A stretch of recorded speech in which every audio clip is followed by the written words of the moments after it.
Hello, family members. I hope you're having a nice day today. I want to talk about something that's so ubiquitous in society that I think we don't really take the time to evaluate how impactful it is on basically every aspect of society and how modern it is and unnecessary. So let's get into it, family members. Let's talk about advertising and how it's nagging us all and making us insecure. Now, I don't know how well known this story is, but it is a pretty well known story that essentially, when people wanted to sell deodorant, they advertised towards women specifically to play into insecurities. There was an advertisement, I think it was maybe like 1910, 1912, somewhere in there, where it was like, well, you know, a lot of really nice women smell bad and they just don't know it because they don't realize that they smell bad, but the people around them notice that they smell bad, but they're just too nice to ever say anything. And their deodorant sales went up, I think it like more than 100%. Like they just doubled straight up by playing to women's insecurities. And within 20 years, they had done essentially the same thing to men as well, played into their insecurities that smelling bad would hold them back at work. And essentially manipulated Americans specifically into buying a product that isn't ubiquitous and hasn't been used in society. It's kind of strange how much we take that for granted when it was solely advertising that did that, that made us feel bad about ourselves in order to sell us product. Similar things happen with shaving. Started in about like the 1920s when there were sort of like looser materials and people might actually have dresses, women might have dresses that actually exposed their armpits, and the same thing. It was played to a woman's insecurities. Oh, you better remove that dirty hair. Oh, women who don't do that are lesser, you know? And at some point along the line, they extended that to your legs as well. You know, when people wanted to wear like shorter skirts in say the 40s and 50s and not wear stockings. Oh, you better shave your legs, you know?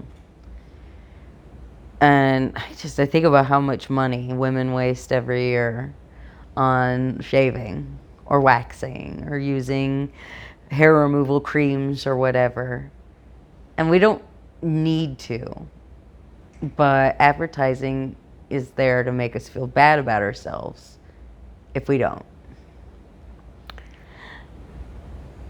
There's a fairly well-known study, I'll link it in the description, that was done, I think it was over a period of like 30 years-ish.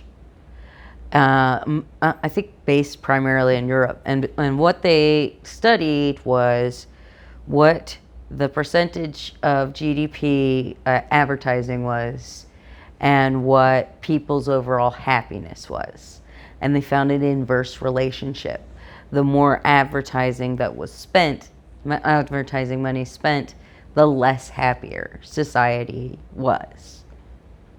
The more we spend, the more that we allow corporations to spend to convince us that we're not good enough and we need this or that or the other thing in order to be a better person or more worthy or anything like that.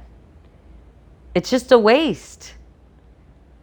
You know, we're literally, as a society, paying to make ourselves miserable. It's hard for me to find a whole lot of data on this. I tried to do a little bit of Googling and a little bit of reading studies here and there to see, you know, what sort of connection people have made between insecurities and advertising. But the way I see it, insecurity is one of the biggest problems that we have right now in society. I would say a lot of the strongman type people that we have in politics are extremely insecure. And they're bluffing, they're trying to convince not just the world, but themselves that they don't feel that insecurity. And just like everybody else, they're being fed a diet of advertising that is going to undermine any sense of self-worth they have. That's going to make them question if they're good enough or if they have all the right things, all the right status symbols,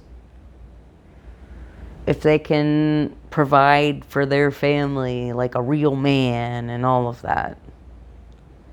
It's like those gross commercials you see around Christmas time where they like have a guy give his wife a car. Can you imagine what sort of message that sends to men? Like, oh, you should have enough money that you should be able to go out and buy something that expensive without telling your wife. And she may not even like it. But who cares? It's a present.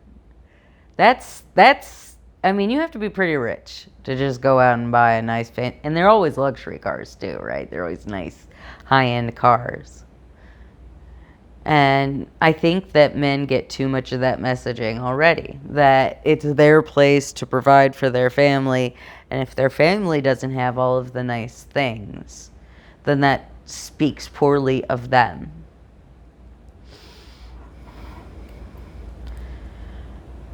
I think that I see a lot of insecurity in, say, Elon Musk or Mark Zuckerberg or Jeff Bezos, any of those very prominent billionaires out there. It seems like they're looking for something. They can't find a place where they're comfortable just being themselves. There's always something more. There's always something that they're lacking that they need to find. And I wonder how this plays into things like you really do see sort of an epidemic of bodybuilders dying, of WWE athletes and all sorts of professional athletes. You know, the ones that are like supposed to be the big, strong men, they get too big. They're stretch their body beyond what is feasible for their body in order to try to fit a standard that has been set for them by all these images all around them all the time. And in some of those cases, you know, especially for like professional athletes, there's a little bit of like professional pressure to be bigger and stronger because it could make you more money because you're a bigger star or whatever. And if your stats go up, that's good for your bank account. But they're also, all of them, reacting to male body standards that aren't based on health. they're based on ideals. And where do those ideals come from? A lot of times they come from advertising. Telling you you can buy this male enhancement pill, or you can buy this exercise machine, or you can buy any sort of thing that's going to make you just a little bit better. And all you have to do is do this one thing, and it's going to make you so much better and so much happier. But it can't, because that's not how you find happiness. You don't find happiness in endless consumption.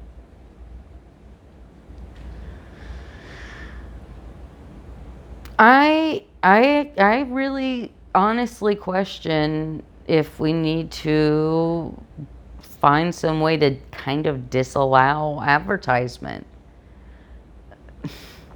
I appreciate that, when you're launching a new product or service, you need to have some way to let people know that you're there.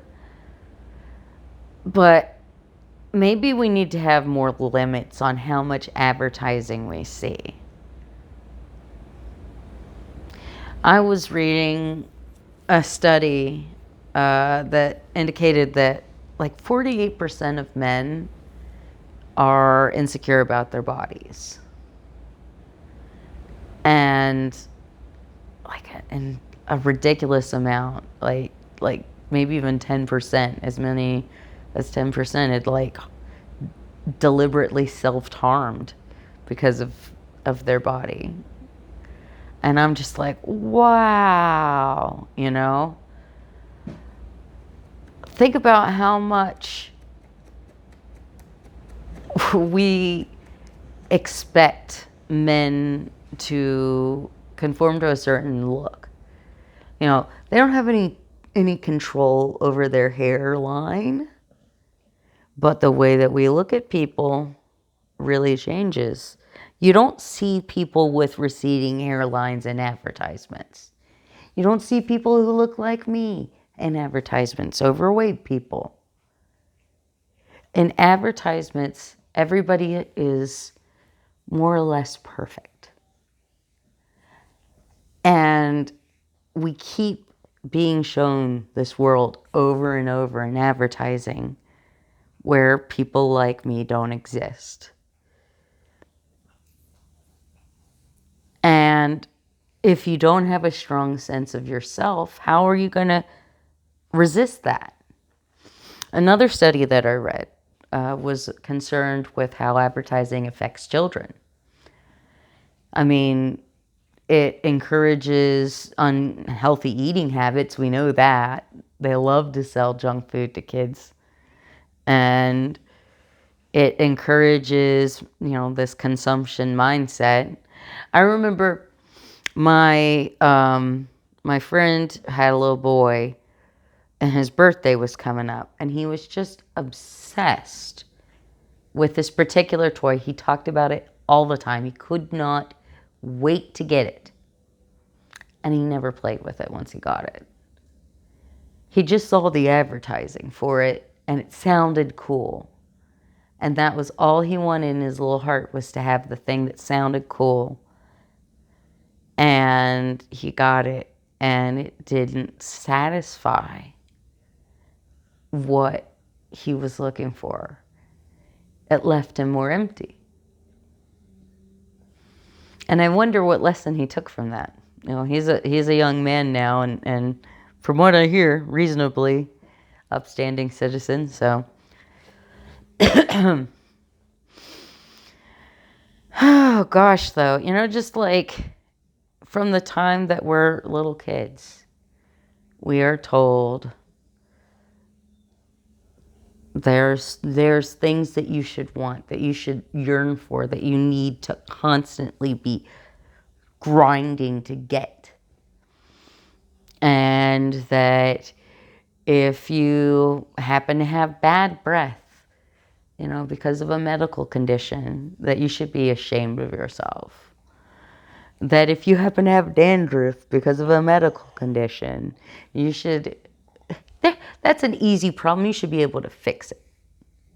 Like that's the lie that advertising sells us. They tell us there's a problem with you, we can fix it. And either they're lying about there being a problem and they just are selling you a bunch of crap, or the fix doesn't really work. And then you keep looking for more. Maybe I didn't try hard enough. Maybe I didn't buy the right thing. Kimmy, what? I had a dog off camera here giving me eyes. I don't know what she wants. Do you want to cuddle? Come cuddle. Come cuddle. We can cuddle. I don't know what she wants. She just laid down. I'm sorry. It's not a anti-Elaine video if there's not an animal distracting me at some point. All right. Yes, that's you. You're there. Did that help? See, this is what she's doing. I don't know what she wants. Well, come see me. I think she wants me to pet her. Okay, well, if you see me doing something weird, it's just me trying to keep this dog from giving me the eyes. Because that's rough, man. Anyway. I also think that point in the study about children developing unhealthy eating habits is something worth investigating. You know, it really is very beneficial for corporate beings as a whole if we fail. Because if we fail, they can sell us more solutions to our problems, right? So what happens is we get set up to fail, in that we are, as children, encouraged to develop healthy eating habits, and then they spend all this time advertising weight loss and fitness and healthy food and blah, blah, blah, that we feel like we need because we develop bad eating habits because advertising encouraged us to do so. Like, in the long-term sense, they are setting us up to fail so that we can be then sold the solution to the problem that we bought our way into in the first place.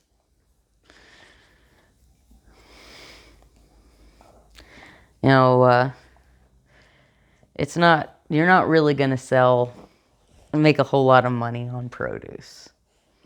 You're not really going to make a whole lot of money on things that are necessarily all that good for you, you know? You don't have to buy a hike in the woods, generally, you know? You can just go. And we have been constantly bombarded with imagery telling us that we aren't good enough. And that when that sinks in your brain so deep and becomes so ubiquitous, how do you let it go? A little tangential, but I want to tell you a story. When I first moved back to Florida, when that been like 2015 or something, I had a friend who had season tickets to the Orlando City soccer team. And at the time, they didn't have a stadium that was just for them. That's fairly common in Major League Soccer, although that's becoming less so. That, you know, the teams don't necessarily have a permanent dedicated stadium, but, you know, have some stadium that they use that's off season or whatever. And at the time where they played was the Citrus Bowl. in Orlando, and I thought it was so cool being in the Citrus Bowl. For some reason that just meant something to me. I thought it was really neat. Like, I like stadiums, I'll be honest. I'm a little bit of a stadium nerd. Like, I've been to Yankee Stadium, I've been to, um, you know, PNC Park, Three Rivers, Jacobs Field. At the time it was Jacobs Field, now it's not, but that's what it was when I was there, so I can call it that. Great American Ballpark. I went to the Cleveland Browns Stadium even. Like, I've been to a bunch of stadiums. I love stadiums. And I really loved being in the Citrus Bowl. And then at some point, they changed the name. And it's not the Citrus Bowl anymore. It's Camping World Stadium. And that doesn't feel as good. Going to Camping World Stadium is number one, that's just awkward. Camping World Stadium. And yeah. Same thing when they did get their own dedicated stadium. It used to be Orlando City Soccer Stadium. That's just what it was. And now it's Interco Stadium. I don't even know what Interco is, okay?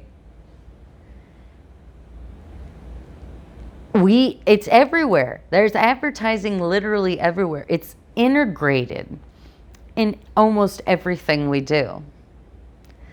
That's why I'm saying it's so ubiquitous. I don't even think we understand how frequently we're being sold to. And that's not normal, and it's not good for our mental health. I think that I think it might be time that we need to have some more strict advertising regulations. And don't tell me it's not possible, because you see it in places. Like in rich neighborhoods, they don't have like billboards and signs everywhere screaming at you all of this, buy me, buy me, buy me, you're not good enough, buy me, stuff at you constantly. If it's possible to limit advertising there, it's possible to do it anywhere. But there's going to be so much resistance to it because there's just so much money in advertising. I mean, they have huge lobbies, and businesses aren't going to want to stop advertising because they want to maximize their profits at any cost. This is the base problem with the idea that corporations are people, and that the running of any corporation should be done with the idea of getting the most monetary value for the shareholders. That there's a duty to make money for the shareholders beyond everything else. And that can be a very short-term thing too. Like, the profitability may not be something that's a long-term benefit. If it's a short-term benefit, that's good enough. Oh, now you're going to wag your tail? I'm telling you, this dog, she's determined to distract me. But it's just, it's rotting us to our core. And it's run away. And it's getting worse because now we have legalized gambling effectively in the United States. Although I don't know why. But, it seems like that's what's happened. You can pretty much gamble anywhere easily anymore, it seems like. And, advertising and gambling go hand in hand. And advertising playing to our insecurities is a great way to sell gambling, because you feeling insecure about yourself as a breadwinner as an adult because you don't have the right status symbols, what's one quick way to get money, potentially? Gambling. But it doesn't really work. So, the house always has an edge, kid. You're not likely to come out with more than you came in with. But that's not how advertising is going to sell it. Advertising is going to sell gambling as the solution to a person's insecurities. And as that happens, we're going to see a lot more of our young people absolutely ruin themselves gambling. It's already started. And we have to address it. We have to address the fact that it is not right for companies to manipulate people into feeling bad about themselves to sell them a product. We have to acknowledge the fact that eating disorders and steroid abuse and all sorts of terrible negative health effects come from advertising. And we need to find a way to address it as a society instead of just letting it be what it is. It's shameful in this country how much freedom advertisers have. Like, Americans, I don't think realize, they don't get these like majillions of prescription drug commercials in every other country. That's a us thing. And I don't see why that's beneficial to anybody. Like, your doctor should be the one who's determining what medications are your best bet. Why do you need a commercial to tell you that? No. But if you have a condition like, say, psoriasis that you suffer from, and it causes you a lot of problems, and this ad comes out and says, well, if you take me, I can solve all your problems. They're playing to the same insecurities. All right, family members, Kimmy will not stop. I don't know what her problem is. What do you need? Come here. Come here. Come here. Come here. All the way here. Come on. Come on. Come on. Come on. Come on. You're not going to be satisfied till you... Come on. Come on. Come on. All right. Come here, baby. Come here. There you go. Oh. I knew it.